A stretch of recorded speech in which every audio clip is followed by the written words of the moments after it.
Sosok pengganti Arya Saloka terkuak, Putri N kini blak-blakan rencana nikah lagi.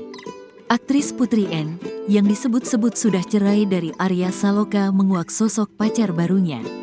Pria bertubuh kekar itu sebelumnya sempat dipublikasikan Putri N melalui postingan di TikTok. Sosok pria bule tersebut pun ramai diperbincangkan gegara tindakan Putri N yang sengaja pamer.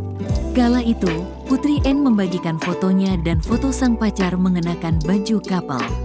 Sayangnya, mereka memakai baju itu di tempat terpisah. Pasalnya, mereka belum ada bertemu satu sama lain.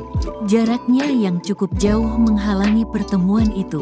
Ya, Putri N saat ini menjalani hubungan jarak jauh dengan sang pacar. Terungkap, ternyata pacar bule terbaru Putri N tersebut adalah warga Belanda. Hal tersebut dibeberkan Putri N saat siaran langsung di TikTok baru-baru ini.